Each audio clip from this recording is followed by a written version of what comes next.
Hi. அதாவது நம்ம ஏஐனா வந்து ஓப்பன் சாட் ஜிபிடி கிரியேட் பண்ணவன் தான் பெரிய ஆள் இல்லை, அவனுக்கு சிப்பு கொடுக்குறவன் தான் பெரிய ஆள்னு யோசித்தோம். அவனும் இல்லை. அந்த சிப்பை நான் கொஞ்ச நாளுக்கு முன்னாடி ஏதாச்சும் நினச்சிட்டு இருந்தேன், என்விடியா வந்து ஏன் அவ்வளோ பெரிய கம்பெனின்னு சொல்கிறான், ஜஸ்ட் பிளான் பண்ணி தானே கொடுக்குறான், அந்த ஆர்கிடெக்சர் மட்டும் தான் கிரியேட் பண்ணி கொடுக்குறான். சரி இல்லைடா, அவனுக்கு எவன்டா மேக் பண்ணி கொடுக்குறான் அப்படின்னு பாரு. ஆனால் அங்கே ஒருத்தர் தான் டிஎஸ்எம்சின்னு சொல்லிட்டு, அந்த டிஎஸ்எம்சி தான் பெரிய கம்பெனின்னு பார்த்தா அவன் கண்ணாலேயே விரல விட்டு ஆட்டக்கூடிய அளவுக்கு, டே உனக்கே நான் தான் செஞ்சு கொடுத்துருக்கேன்னு தலைமையில தட்டி சொல்கிற அளவுக்கு ஏஎஸ்எம்எல்னு ஒருத்தருக்கான். எப்பவும் போல் இன்ஸ்டாகிராமில் வந்து ஸ்க்ரோல் பண்ணிருக்கும்போது ஒரு முக்கியமான ஒரு நியூஸ் வந்து கண்ணில் பட்டுச்சு. ஸோ அது உங்கள்கிட்ட நான் ஷேர் பண்ணணும் அப்படின்னு சொல்லிட்டு ஆசைப்பட்டேன். என்ன அப்படின்னா, உங்கள் எல்லாருக்குமே தெரியும் இன்றைய உலகம் எதை நோக்கி நகர்ந்துக்கிட்டு இருக்கு அப்படின்னா ஆர்டிஃபிஷியல் இன்டெலிஜென்ஸ் அப்படின்ற ஒன்று நோக்கி தான் உலகம் ஃபுல்லாகவே வந்து நகர்ந்துக்கிட்டு இருக்கு. எப்படி வந்து ஆர்டிஃபிஷியல் இன்டெலிஜென்ஸை வச்சு 100 பேர் செய்யக்கூடிய வேலையை ஒரு மிஷினை வச்சு செய்ய வைக்கலாம் அப்படின்னு நகர்ந்த காலம் வந்து ரொபோட்டிக்ஸ் காலம். இன்றைக்கி ஒரு என்டையர் கம்பெனியை ஒரு கம்ப்யூட்டருக்குள்ளே முடக்கி அந்த கம்ப்யூட்டரில் இருக்கிற ஒரு ஏஐயை வச்சு ஒரு கம்பெனியே வந்து உருவாக்கலாம், அந்த கம்பெனியை வந்து ரன் பண்ண முடியும் அப்படின்னு சொல்லிட்டு எதிர்பார்த்துட்டு இருக்க காலம் வந்து இப்போ நடந்துட்டு இருக்க ஒரு ஆர்டிஃபிஷியல் இன்டெலிஜென்ஸுடைய ஒரு ரேஸ் அப்படின்னு சொல்லிட்டு சொல்லலாம். இந்த ஆர்டிஃபிஷியல் இன்டெலிஜென்ஸ் எங்கிருந்து ஆரம்பிக்குது அப்படின்னு சொல்லிட்டு கேட்டிங்கன்னா, ஆர்டிஃபிஷியல் இன்டெலிஜென்ஸ் அப்படின்ற ஒரு சிஸ்டத்தை வந்து, அதாவது ஒரு இன்டெலிஜென்ஸ், ஆர்டிஃபிஷியல் இன்டெலிஜென்ஸ்னால் ஒரு நமக்கு எல்லாமே வந்து பிறக்கும் போதே வந்து 6 அறிவோடு பிறந்திருக்கும் அப்படின்னு சொல்லுவாங்க. பட் அந்த பிரெயினை வந்து நமக்கே தெரியாமல் ஒரு இயற்கையை வந்து உருவாக்கி நமக்குள்ளே வச்சிருக்கு அப்படின்னு சொல்லலாம். ஸோ அதே மாதிரி ஒரு ஆர்டிஃபிஷியலாக செயற்கையாக நாம் முன்னாடி இருக்கிற இந்த மாதிரி ஒரு கம்ப்யூட்டரில், அதாவது இன்டர்நெட்டில் சொல்லலாம், அதை வந்து மேக் பண்ணி நீங்கள் கேட்குற கொஷினுக்கும் நீங்கள் சொல்கிற வேலையும் செய்கிறதுக்கான ஒரு சிஸ்டத்தை க்ரியேட் பண்ணுறதா வந்து ஆர்டிஃபிஷியல் இன்டெலிஜென்ஸ் அப்படின்னு சொல்லப்போ நான் ஒரு பேசிக்கான டேர்ம்ஸில் சொன்னேன். இன்னும் டெப்த்தாக போக விரும்பல, எனக்கே தெரியாது ரொம்ப. பட் இன்னைக்கு இவங்க தான் பெரிய ஆளுங்களா அப்படின்னு கேட்டிங்கன்னா இவங்களும் இல்லை. ஆர்டிஃபிஷியல் இன்டெலிஜென்ஸ் அப்படின்னு சொல்ல கம்பெனியை வந்து நமக்கு யாரால் தெரியும் அப்படின்னு கேட்டிங்கன்னா, இந்த ஓப்பன் ஏஐ அப்படின்ற ஒரு கம்பெனினால் தெரியும். அந்த கம்பெனியோட ஃபவுண்டர் வந்து சாம் ஆல்ட்மேன். ஓகேவா? பட் இங்கே தான் ஒரு பெரிய ட்விஸ்ட் இருக்குது. அப்பனுக்கும் அப்பன் ஒருத்தர் இருப்பான் அப்படின்ற மாதிரி இந்த ஓப்பன் ஏஐ போன்ற பலவிதமான கம்பெனிகள், பர்ப்ளெக்சிட்டி ஆகட்டும், ஜெமினி ஆகட்டும், சாட் ஜிபிடி ஆகட்டும், இன்றைக்கி மற்ற அதாவது ஜிபிடிஸ் ஆகட்டும், ஸோ இவங்க எல்லாருக்குமே அப்பனுக்கும் அப்பன் ஒருத்தன் இருப்பான் அப்படின்ற மாதிரி இருக்கிறவன் தான் வந்து பார்த்திங்கன்னா என்விடியா அப்படின்ற ஒருத்தன். என்விடியா அப்படின்ற ஒருத்தன் என்ன பண்ணுறான் அப்படின்னா, இவங்களுடைய கோட்ஸ், இவங்களுடைய அந்த ஒரு ஆர்கிடெக்சர்லாம் இருக்கு இல்லையா, அவங்களுடைய பிளான்ஸ், அவங்களுடைய ஐடியாஸ் எல்லாம் ரன் பண்ண வைக்கிறதுக்காக சிப்ஸை மேக் பண்ணுற ஒரு கம்பெனி, சிப்ஸை வந்து ப்ரொவைட் பண்ணுற ஒரு கம்பெனி, மேக் பண்ணுற கம்பெனி வேணால் ப்ரொவைட் பண்ணுற கம்பெனி. எவ்வளோ பெரிய கம்பெனி இவன் இல்லையா, இவன் நினச்சா என்ன வேணால் பண்ணலாம். இவன் வந்து சிப்பை வந்து கொடுக்கல அப்படின்னா இந்த மாதிரி ஒரு ஆர்டிஃபிஷியல் இன்டெலிஜென்ஸே நெக்ஸ்ட் லெவலுக்கு போகாது அப்படின்னு சொல்லிட்டு சொல்கிறது தான் வந்து இந்த டாபிக். பட் அவனுக்கும் மேலே ஒருத்தன் இருக்கான்னா நம்மளால் நம்ப முடியாது. யார் அவன் அப்படின்னா, Nvidia, AMD, Intel, Samsung, Apple, இவங்க எல்லாருமே ஒருத்தனை பேஸ் பண்ணியிருக்காங்க. அவன் யாருன்னா டிஎஸ்எம்சி, தைவான் செமி கண்டக்டர் இண்டஸ்ட்ரின்னு சொல்லிட்டு ஒரு கம்பெனி ஒன்று இருக்குது. இவன் யாருன்னா ஒரு தைவானை பேஸ் பண்ண ஒரு செமி கண்டக்டர் மேக் பண்ணுற ஒரு கம்பெனி. இவன் என்ன பண்ணுறான் அப்படின்னா, என்விடியா மாதிரியான ஒரு கம்பெனிஸில் ஒரு ப்ளூ பிரிண்ட் கொடுப்பாங்க. அந்த ப்ளூ பிரிண்ட்டை சிப்பாக மேக் பண்ணி மறுபடியும் திரும்பவே வந்து ஆன் த கான்ட்ராக்ட் பேசிஸ் திரும்பவே அவன் கையில் கொடுத்துருவான். நீ என்ன கொடுக்குறியோ அதை நான் மேக் பண்ணி கொடுப்பேன், அதுக்கான raw material cost and making cost மட்டும்தான் வந்து அவன் எடுத்துப்பான். பட் ஆனால் ப்ளூ பிரிண்ட், ஐடியா, ஆர்கிடெக்சர் எல்லாமே வந்து என்விடியா கொடுத்தது. இப்போ நீங்கள் யோசிக்கலாம், இவங்க எல்லாரையுமே கண்ட்ரோல் பண்ணுறவன் அந்த டிஎஸ்எம்சி, அந்த ஒரு கம்பெனி தான் அப்படின்னு சொல்லிட்டு. பட் அங்கே தான் வந்து இன்னொரு பெரிய ஒரு ட்விஸ்ட் இருக்குது. என்னன்னா, இந்த கம்பெனிக்கு இந்த மாதிரியான காஸ்ட்லியஸ்ட் கோடிக்கணக்கான கால்குலேஷன்ஸை within the fraction of second, milli செகண்ட்ஸில் மேக் பண்ணக்கூடிய சிப்ஸை மேக் பண்ணுறவன் மட்டும்தான் டிஎஸ்எம்சி. ஆனால் அந்த மிஷினை மேக் பண்ணுறவன் வேற ஒருத்தன். அவனை பற்றி தான் நம்ம பேசுகிறோம். இந்த செமிகண்டக்டர் இண்டஸ்ட்ரிக்கு பின்னாடி வேற ஒரு பிளேயர் வந்து வேற லெவலில் விளையாடிக்கிட்டு இருக்கான். இன்னைக்கு வந்து அவனுடைய பேர் வந்து பார்த்தீங்கன்னா இப்போ ரீசெண்ட் டைம்ஸில் வந்து எனக்கு தெரிஞ்சு ஃப்ரம் த ஜீரோ இந்த மாதிரி ஒருத்தன் இருக்கானான்றதே எனக்கு இப்போ தான் தெரியும். பல பேருக்கு இப்போ தான் தெரிஞ்சிருக்கும்னு நான் நினைக்கிறேன். ASML அப்படின்ற ஒரு கம்பெனி. அவன் யாருன்னா ஜெர்மனியில் இருக்கிற நெதர்லாண்ட்ஸில் இருக்கிற ஒரு கம்பெனி. அவன் பேசிக்காக அவன் என்ன பண்ணுறான் அப்படின்னா இந்த சிப்ஸ் மேக் பண்ணுற மிஷினை மேக் பண்ணுற ஒரு கம்பெனி. இப்போ புரியுதா? இந்த செமிகண்டக்டர் இண்டஸ்ட்ரிக்கு பின்னாடி வேற ஒரு பிளேயர் வந்து வேற லெவலில் விளையாடிக்கிட்டு இருக்கான். இன்னைக்கு வந்து அவனுடைய பேர் வந்து பார்த்தீங்கன்னா இப்போ ரீசெண்ட் டைம்ஸில் வந்து எனக்கு தெரிஞ்சு ஃப்ரம் த ஜீரோ இந்த மாதிரி ஒருத்தன் இருக்கானான்றதே எனக்கு இப்போ தான் தெரியும். பல பேருக்கு இப்போ தான் தெரிஞ்சிருக்கும்னு நான் நினைக்கிறேன். ASML அப்படின்ற ஒரு கம்பெனி. அவன் யாருன்னா ஜெர்மனியில் இருக்கிற நெதர்லாண்ட்ஸில் இருக்கிற ஒரு கம்பெனி. அவன் பேசிக்காக அவன் என்ன பண்ணுறான் அப்படின்னா இந்த சிப்ஸ் மேக் பண்ணுற மிஷினை மேக் பண்ணுற ஒரு கம்பெனி. இப்போ புரியுதா? நாம் வந்து பார்த்து பயந்தது எல்லாமே வந்து ஒரு ஃபோர்த் ஹேண்ட் பிளேயர் தான். ஃபோர்த் ஹேண்ட் பிளேயர் கிட்டத்தட்ட 4வது லெவல் ஸ்டேஜில் இருக்கிற ஒருத்தரை பார்த்தா நம்ம எல்லாமே இவ்வளோ நாள் வந்து வியர்ந்து இருக்கோம். பட் ஆனால் இந்த ஃபஸ்ட்டு ஸ்டேஜ், அதாவது நீ என்ன வேணா பண்ணு, நான் தான் என் மிஷின் தான் வந்து நீ சொல்கிற எல்லாத்தையும் பண்ணணும், எப்படி இருந்தாலும் நீ எங்கே இருந்தாலும் என்கிட்ட தான் வந்தாகணும் அப்படின்னு சொல்லிட்டு பின்னாடி ஒரு டென்ஸான ஃபாரஸ்ட்டில் ஒரு பூதம் வந்து உட்கார்ந்துருக்க மாதிரி உட்கார்ந்துருக்கான் அந்த ASML அப்படின்ற ஒரு கம்பெனி. இதுக்கு பின்னாடி ஒரு பெரிய பாலிடிக்ஸ் இருக்கு. என்னன்னா இன்னைக்கு உலகம் போர் வேணான்னு சொல்றது ஒரு பக்கம் இருந்தாலும், போர் வந்து நாங்கள் பண்ணுவோம் அப்படின்னு சொல்லிட்டு ஒரு பக்கம் இருந்தாலும், போர்லாம் ஸ்டார்ட் பண்ணா அடி நான் வந்து அதாவது நியூக்ளியர் பாம் வச்சு அடிச்சுன்னா நீ எங்கே போனே தெரியாது அப்படின்னு சொல்லி ஒப்பேத்திக்கிட்டு இருக்க ஒரு சில கண்ட்ரிஸும், சைனா போன்ற கண்ட்ரிஸ் வந்து நான் எங்கிட்ட ஹைட்ரஜன் பாம் இருக்கு, நான் போட்டால் நீங்கள் என்ன ஆவீங்கன்னு தெரியாது, 20 நிமிஷத்தில் உலகத்தில் இருக்க எங்கே வேணா நான் டார்கெட் பண்ணி அடிப்பேன் அப்படின்னு சொல்லியிருந்த ஒரு கம்பெனிஸும் எதை பார்த்து 30 வருஷம் 40 வருஷத்துக்கு பின்னாடி போனாங்க அப்படின்னா நியூக்ளியர் ரியாக்டருடைய அந்த ஃபார்முலா இருக்கும் இல்லையா, அது மேக் பண்ணுற ஒரு ஃபார்முலா, அதுக்கு பின்னாடி தான் ஓடினாங்க. அது ஒரு பெரிய ரேஸ் போச்சு.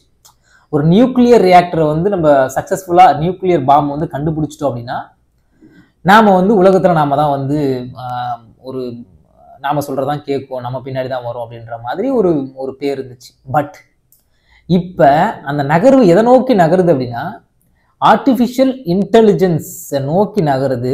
அந்த ஆர்டிஃபிஷியல் இன்டெலிஜென்ஸை எது வந்து தீர்மானிக்குது அப்படின்னா அந்த ஆர்டிஃபிஷியல் இன்டெலிஜென்ஸ் எதன் மேல் உருவாக்கப்படுது, அதை உருவாக்குறவன் யாரு, அந்த உருவாக்குறவனுக்கு ஹெல்ப் பண்றவன் யாரு, அதுக்கு அந்த உருவாண்மைக்கு ஹெல்ப் பண்றவன் கிட்டத்தட்ட கடவுள் மாதிரி வச்சுக்கோங்க.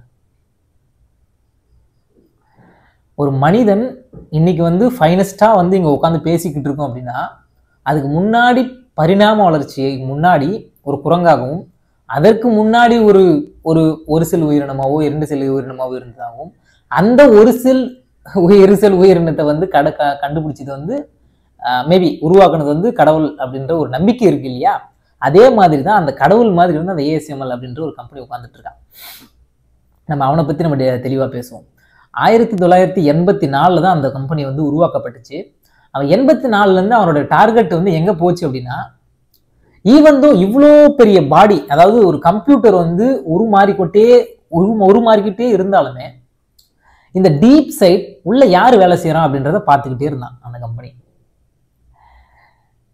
பார்த்துட்டே இருந்தவன் என்ன பண்ணான் தெரியுங்களா? மைக் முதல்ல ஒர்க் ஆகுதா? எஸ், ஒர்க் ஆகுது. இந்த கம்ப்யூட்டர் இருக்கு இல்லையா, ஆக்சுவலாக இதுவும் ஒரு கிட்டத்தட்ட ஒரு கம்ப்யூட்டர் தான். இந்த கம்ப்யூட்டர் இருக்கு இல்லையா, இந்த கம்ப்யூட்டர் மிகப்பெரிய அட்வான்ஸை நோக்கி நகர்ந்துருக்கு.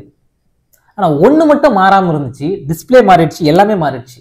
But the computation power, the thing which is helped for computation அப்படின்னா அது வந்து சிப்பு. உங்ககிட்ட கூப்பிட்டு ஒரு கால்குலேஷன் பண்ணணும் 2 + 2 என்ன அப்படின்னு கேட்டிங்கன்னா 2 + 2 4 அப்படின்னு சொல்லிட்டீங்க. இதுவே 1 billion square into 1 billion square divided by 2 billion square அப்படின்னா நீங்கள் என்ன பண்ணுவீங்க? இதை வந்து எக்ஸிக்யூட் பண்ணணும்னா எத்தனை விரல்களை விட்டு எண்ணுவீங்க? இந்த எல்லா எக்ஸிக்யூஷனும் ஒரு 2 பில்லியன் விரல்கள் உங்ககிட்ட இருந்துச்சுன்னா என்ன பண்ணுவீங்க? ஒரு செகண்ட்ல சொல்லிடுவீங்க. அந்த 2 பில்லியன் விரல்களுக்கு நீங்க எங்க போவீங்க? ஆனா இருக்கு, அதுதான் அந்த சிப்புக்குள்ள இருக்கு. அதே மாதிரி தான் 1 பில்லியன் 2 பில்லியன் பல பில்லியன் கால்குலேஷன்ஸை வித்தின் த மில்லி செகண்ட்ஸ்ல கால்குலேட் பண்ணி ஒர்க் பண்ணி அவுட்புட்டை நம்ம கையில கொடுத்துரும், காமிச்சிரும், ஷோ பண்றோம். இதற்கு உதவுறது யாருன்னு கேட்டீங்கன்னா அந்த சிப்ஸ். இந்த சிப்ஸ் வந்து இன் ஃபியூச்சர்ல பீக் லெவலுக்கு, அதாவது இந்த சிப்ஸ் இல்லைன்னா வேர்ல்டில் இருக்கிற கம்யூனிகேஷன், டிஜிட்டல் டிவைஸ்லாம் வந்து இயங்காது அப்படின்றத தெரிஞ்சு இந்த இயக்கத்துக்கான காரணம் வந்து மிஷினரிஸ். அந்த மிஷினரிஸ் வந்து உருவாக்குறதுக்கு வந்து நம்ம இன்னும் எக்ஸ்ட்ரீமா உழைக்கணும் அப்படின்னு சொல்லி அதோடைய அட்வான்ஸ்மெண்ட் இன்னைக்கு யாருக்கிட்டையுமே இல்லை உலகத்துல. அவனோட காம்படிஷன் அப்படின்னு சொல்லிட்டு ChatGPT என்ன சொல்லுதுன்னா நன் அப்படின்னு சொல்லி ஒரு இடத்துல வந்து சொல்லுது. இவனுக்கு யார் காம்படிஷன்? இன்னைக்கு வந்து இந்த ஆப்பிள் டேபுக்கான காம்படிஷன் வந்து சாம்சங்ல கொடுக்குறான், ஹவாயில் இருக்கு. இந்த ஃபோனுக்கு வந்து பார்த்தீங்கன்னா ஐஃபோன் தான் வச்சிருக்கோம்னா ஐஃபோனுக்கு சாம்சங் இருக்கா, சாம்சங்க்கு ஆப்போசிட்டா ஹவாய் இருக்கா, விவோ, ஓப்போ, பல கம்பெனிஸ். எல்லாத்துக்குமே இன்னைக்கு வேற ஒரு இடத்துல இருக்கிற ஒரு கம்பெனிஸ் வந்து ஆல்டர்னேட்டிவா நம்மளால வச்சுக்க முடியும். ஆனா இந்த ஒரே ஒரு கம்பெனிக்கு மட்டும், உலகத்திலேயே சொல்றோம், ஒரே ஒரு கம்பெனிக்கு மட்டும் ஆல்டர்னேட்டிவே கிடையாது. இருக்கு, ஆனா இந்த விஷயத்துக்கு கிடையாது. அதான் விஷயம் எங்க. அதாவது அந்த சிப்ஸ் எப்படி மேக் பண்ணப்படுது அப்படின்றதான் வந்து கதையே. சிப்ஸ் வந்து சிலிக்கான் அப்படின்ற ஒரு வேஃபர்ஸ்னால மேக் பண்ணப்படுதுன்றது ஒரு தியரி. சிலிக்கான் வேஃபர்ஸ் அப்படின்றது நம்ம சில்வர் வேஃபர்லாம் சொல்லுவோம் இல்லையா, இந்த காஜு கட்லிக்கு மேல வந்து ஒரு சில்வர் வேஃபர் வச்சு கொடுப்பாங்க, அது வந்து அலுமினியம் வேஃபர் சம்திங் அதை சொல்லுவாங்க. அதே மாதிரி அதை விட ரொம்ப தின்னான வைரஸஸ் உங்க கண்ணால பார்க்க முடியுமா? முடியாது. ஆனா அதை விட இன்னும் தின்னான சில்வர் வேஃபர்ஸ் மேல டிரான்சிஸ்டர்ஸ், ஒரு சிஸ்டம், அதாவது ஒரு ஒரு ஒரு ஒரு பொருளையே வந்து மேக் பண்றது, அது மேலேயே, அதுவே கண்ணுக்கு தெரியாது. அது எப்படி மேக் பண்ண முடியும்? எந்த பொருளை வச்சு நீ அதை, கண்ணுக்கே தெரியாத ஒரு பொருளை நீ எதை வச்சு மேக் பண்ணும் அப்படின்னு கேட்டீங்கன்னா இன்னொரு விஷயம் இருக்கு, அதுதான் லைட். போட்டோ லைட் லித்தோகிராஃபி அப்படின்னு சொல்லிட்டு ஒரு டேர்ம் சொல்றாங்க. என்னன்னா லித்தோகிராஃபி அப்படின்றது அச்சிடுதல் அப்படின்றதுக்கான பொருள்.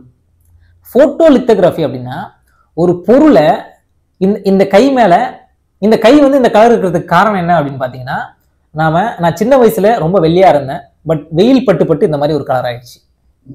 ஒரு எக்ஸாம்பிளுக்காக சொல்றேன். அது காரணம் என்னன்னா வெயில் படப்பட இந்த இடம் வந்து கருத்துட்டே போயிடுச்சு.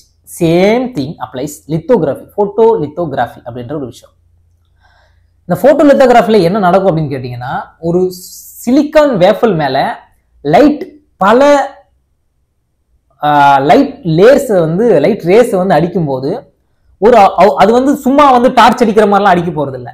அது ஒரு பேட்டர்ன்ல லைட்ஸ் அது மேல வந்து செலுத்தும் போது அந்த சிலிக்கான் வேஃபர்ஸுக்கு மேல டிரான்சிஸ்டர்ஸ் அப்படின்றது உருவாக்கப்படுது. இந்த டிரான்சிஸ்டர் என்னன்னா 0-1 தான், SR-No அப்படின்ற மாதிரியான ஒரு டிரான்சிஸ்டர் வந்து உருவாக்கப்படுது. இது எல்லாமே ஒரு பஞ்ச் ஆஃப் சிலிக்கான் வேஃபர்ஸ் தான் ஒரு சிப்பா மேக் பண்ணப்படுது. இந்த மிஷின் வந்து பாத்தீங்கன்னா இதுக்கு முன்னாடியே உருவாக்கப்பட்டிருந்துச்சு, நிறைய மிஷின்ஸும் இருக்கு நம்ம கிட்ட. அது எல்லாமே வெறும் நார்மல் அல்ட்ரா வயலட் லைட்னால மேக் பண்ணக்கூடிய ஒரு மிஷினரிஸ். அதன் பிறகு இந்த நார்மல், அதாவது டீப் அல்ட்ரா வயலட் ரேஸ்னால, அதாவது வேவ்லென்த், அந்த அல்ட்ரா வயலட் வேவ்லென்த்னால வந்து உருவாக்கப்படுற மிஷினரிஸ் இப்ப நிறைய மார்க்கெட்ல வந்துருச்சு. பட் நம்ம போன்லாம் வாங்கும்போது அதோட சிப்பு வந்து எவ்வளவு பவர்ல இயங்குது அப்படின்னு சொல்லிட்டு 5 நானோமீட்டர் 7 நானோமீட்டர் இதான் அதோடைய பேட்டரி கன்சம்ஷன் அப்படின்ற மாதிரி நீங்க படிச்சிருப்பீங்க. இப்போ அது எல்லாமே வந்து பிலோ 3 or 3 அப்படின்ற ரேஞ்சில் வந்துருச்சு. அதுதான் வந்து அந்த சிப்போடைய பேட்டரி கன்சம்ஷன் அப்படின்ற ஒரு ஒரு விஷயத்த ஒன்று சொல்லுவாங்க. இப்போ இதுக்கு முன்னாடி இருந்த ஒரு ஜென்ரேஷன் ஆஃப் மிஷினரிஸ் எவ்வளோ வேவ் லென்த்தில் இயங்குச்சு அப்படின்னா DUV அப்படின்னு சொல்லுவாங்க, டீப் அல்ட்ரா வயலட் லித்தோகிராஃபி அப்படின்ற மாதிரி ஒன்று சொல்லுவாங்க. இது எவ்வளோ வேவ் லென்த்தில் இயங்கும் அப்படின்னா 193 நானோமீட்டர் வேவ் லென்த்தில் வந்து அது இயங்கும். பட் இதை விட அட்வான்ஸாக ஒரு விஷயம் வந்திருக்கு, அதுதான் வந்து EUV. இது எவ்வளோனா 13.4 நானோமீட்டர் வேவ் லென்த்தில் இயங்குது. அதாவது கிட்டத்தட்ட 1/20th டைம்ஸ் வந்து பிலோ ஃப்ரம் த DUV. இந்த நேனோமீட்டர் வேவ் லென்த்ல இயங்கக்கூடிய மிஷினரிஸ் தான் இப்போ மார்க்கெட்ல ஒரு ஷாக் வேவ்ஸை கிரியேட் பண்ணிருக்கு. என்ன நடந்துட்டு இருக்கு அப்படின்னு கேட்டீங்கன்னா, சைனா வந்து ஒரு மிகப்பெரிய செமிகண்டக்டர் மேக்கர்ஸ். பட் அந்த மிஷினை மேக் பண்றவன் வந்து ASML, நெதர்லாண்டை சேர்ந்த ஒரு கம்பெனி. அதை பத்தி தான் நம்ம பேசிட்டு இருந்தோம். பட் இப்போ ரீசெண்டா அவன் என்ன பண்ணானா, உங்ககிட்ட ஒரு கார் கொடுத்தோம், இல்ல இந்த ஒரு ஐபேடை நீங்க வந்து மேக் பண்ணணும் அப்படின்னு ஆசைப்பட்டீங்கன்னா ஒரு ஐபேடு வாங்கி பிரிச்சு பார்த்து அதுல என்னென்ன பார்ட்ஸ் எல்லாம் இருக்கு அப்படின்னு சொல்லி நம்ம பிரிச்சு பார்த்தோம் அப்படின்னா நம்ம கண்டுபிடிச்சிடலாம் அந்த ப்ராடக்ட்ஸ் எல்லாம் அந்த பார்ட்ஸ் எல்லாம் எங்கெங்க விற்கிறாங்கன்னு சொல்லி பார்த்து நம்ம அசம்பிள் பண்ணிடலாம். தட்ஸ் நாட் அட் ஆல் ஒரு ப்ராப்ளமே இல்லை, பண்ணிடலாம்னு வச்சுக்கோங்களேன். பட் ஒரு மிஷினை ரிவர்ஸ் இன்ஜினியரிங் சொல்லுவாங்க. என்னன்னா, நம்ம ஒரு பொருளை பிரிச்சு பார்த்து அந்த பொருள் எப்படி மேக் பண்ணப்பட்டுச்சுன்னு பார்த்து கண்டுபிடிச்சிட்டோம் அப்படின்னா அந்த ப்ராசஸுக்கு பேரு ரிவர்ஸ் இன்ஜினியரிங் அப்படின்னு சொல்லுவாங்க. நான் மேக் பண்ற பொருளை உலகத்துல எவனாலையுமே ரிவர்ஸ் இன்ஜினியரிங் பண்ண முடியாது அப்படின்னா அப்ப நான் யாரு? கடவுளுக்கு சமம். அதான் இப்ப நடந்துருச்சு. சைனால என்ன பண்ணா அப்படின்னா, சைனா தான் வந்து TSMC, அதாவது தைவான் செமிகண்டக்டர் அந்த ஒரு கம்பெனி தான் வந்து இந்த ASML கிட்ட இருந்து அந்த EUV போன்ற மிஷினை வந்து வாங்கி கொண்டு போயிட்டு நான் வேலை செய்யறேன் அப்படின்னு சொல்லிட்டு கொண்டு போனாங்க, நான் மேக் பண்ண போறேன்னு சொல்லி. இந்த ஒரு மிஷினுடைய வேல்யூ மட்டுமே $200 மில்லியன், 180 டன் இருக்கும். கிட்டத்தட்ட 4 போயிங் 737 அளவுக்கு வந்து அவருடைய மிஷின் இருக்கும். கிட்டத்தட்ட 180 டன், 5 கார்கோ ஷிப் தேவை அதை தூக்கிட்டு போறதுக்கு மட்டும். ஓகேவா? அவ்வளோ பார்ட்ஸ் இருக்கு. அதுல 1 லட்சத்துக்கும் மேற்பட்ட பார்ட்ஸ் இருக்கு. அந்த மிஷினை உருவாக்கணும் அப்படின்னா 5000 சப் வெண்டர்ஸ் தேவைப்படும், சப்ளையர்ஸ் தேவைப்படுவாங்க. 5000 பிளஸ் சப்ளையர்ஸ் தேவைப்படுவாங்க அந்த ஒரு மிஷினை உருவாக்குறதுக்கு. ஃபார் எக்ஸாம்பிள், இந்த ஆப்பிளுக்கு வந்து பாத்தீங்கன்னா இந்த ஒரு கேமராவை வந்து சப்ளை பண்றவங்க ஒருத்தர் இருப்பான், இந்த லென்ஸை சப்ளை பண்றவங்க ஒருத்தர் இருப்பான், இந்த மைக்குடைய இந்த ஒரு ஃபில்டர் ஒன்று இருக்கும், அந்த ஃபில்டர் சப்ளை பண்றவங்க ஒருத்தர். இந்த மாதிரி மேபி அதிகபட்சம் இந்த ஆப்பிள் எடுத்துக்கிட்டீங்க அப்படின்னா ஒரு 4000 5000 பீசஸ் இருக்கலாம். பட் அந்த மிஷின்ல 1 லட்சத்துக்கும் மேற்பட்ட பார்ட்ஸ் இருக்கு. 5000த்துக்கும் மேற்பட்ட vendors, suppliers needed for that machine to make. It takes about 1 வருஷம், முழுசா 1 வருஷம் தேவைப்படும் ஒரு மிஷினை மேக் பண்றதுக்கு மட்டும் தேவைப்படும். இப்ப அந்த கதைக்கு வருவோம், பிரிக்கிற கதைக்கு வருவோம். சைனா என்ன பண்ணா அப்படின்னா, இந்த மிஷினை வாங்கி நான் மேக் பண்ண போறேன் அப்படின்னு சொல்லி இதை என்ன பண்ணானா வந்து பிரிக்க ஆரம்பிச்சிட்டான். ரிவர்ஸ் இன்ஜினியரிங் பண்ணோம் அப்படின்னா நான் என்ன இருக்குன்னு பார்த்து பிரிச்சு போட்டா எல்லாம் நம்ம பண்ணா இல்லையா? ஒரு ராக்கெட்டை வாங்கி என்னதான் இருக்குன்னு முதல்ல பிரிங்கடா, பிரிச்சு அது எங்க வாங்கலான்னு பாரு, எப்படி மேக் பண்ணலான்னு பாரு. பார்த்தோம் அப்படின்னா ஸ்பேஸ் எக்ஸ் அப்படின்றது ஒன்று உருவாக்கிட்டான். அவன் தூக்கிட்டு முதல்ல போனான், 8 மில்லியனும் தூக்கிட்டு போனான். எங்க போனான்? ஐ திங்க் ரஷ்யாவுக்கு போனான்னு நினைக்கிறேன். ரஷ்யாவுக்கு போன உடனே அவன் என்ன சொல்லிட்டான் அப்படின்னா, இல்லப்பா நீ வந்து 200 மில்லியன் கொடுத்தாதான், 20 மில்லியன் கொடுத்தாதான் வந்து ஒரு ராக்கெட்டே நாங்கள் கொடுப்போம், நீ தான் வந்து 8 மில்லியன் தூக்கிட்டு ஆடிட்டு வந்துட்டு அப்படின்ற மாதிரி பேசி ரொம்ப அசிங்கப்படுத்தி அனுப்பிட்டாங்க.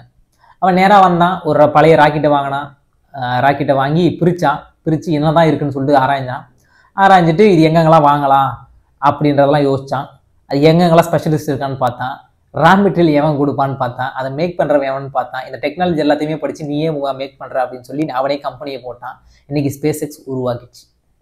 அடுத்த லெவல் ஆஃப் ஸ்பேஸ் டிராவலுக்கு வந்து அவங்க மூவ் ஆயிட்டாங்க. யாருமே எதிர்பார்க்கல. ஒரு ராக்கெட்டை கொண்டு போய் மேலே விட்டதுக்கு அப்புறம் அந்த பூஸ்டரை கீழே இறக்கி மறுபடியும் இன்னொருத்தனை தூக்கிட்டு மேலே போகிறோன்ற ஒரு முயற்சியை வந்து யாருமே யோசிக்கல. பட் அவன் யோசிச்சா இன்னைக்கு அவன் தான் வந்து உலகத்தில் ஒன் ஆஃப் த லீடிங் அவன் தான் லீடிங்கில் இருக்கான். இந்த மாதிரி ஸ்பேஸ் ரிசர்ச் ஆகட்டும், ஸ்பேஸ் கம்பெனிலே ஆகட்டும். அதே மாதிரி தான் இந்த சைனா வந்து பார்த்தீங்கன்னா எல்லாத்தையும் பிரித்து பார்த்துருவோம் அப்படின்ற மாதிரி, எங்கள் மூளை தான் வந்து இந்த மொழியாச்சே, பெரிய மொழியாச்சு அப்படின்னு சொல்லி நான் பிரித்து பார்த்துருவேன் அப்படின்னு சொல்லி உலகத்திலேயே மிக மிக அட்வான்ஸ்டான சயின்டிஸ்ட்லாம் இருப்பான் இல்லையா, ஒரு ஒர்க்கர்ஸ் ஆகட்டும், சயின்டிஸ்ட் ஆகட்டும், லேப் டெக்னீஷியன் எல்லாத்தையும் கூப்பிட்டு 2 மிஷினை வாங்கி எல்லாம் பிரித்து பாரு அப்படின்னு சொல்லி இது வந்து ஒரு போட்டியாகவே போய்கிட்டு இருக்கு செமிகண்டக்டர் அந்த இண்டஸ்ட்ரியில், ஏஐ ரேஸில். ஓகே, இதை பிரித்து பார்த்துருவோம் அப்படின்னு சொல்லி பிரித்து பார்த்தாங்க. ஆனால் முடியல. இங்கே தான் பெரிய ட்விஸ்ட் என்னன்னா, பிரித்து பார்க்கும்போதே அந்த மிஷின் தவறாக ரன் ஆயிருக்கு. இதை வந்து ஏஎஸ்எம்எல் அப்படின்ற ஒரு கம்பெனிக்கு கூப்பிட்டு சொன்னதுக்கப்புறம் அவன் ஒரு ரிப்ளை கொடுத்தான். என்ன மாதிரி கொடுத்தான் தெரியுமா?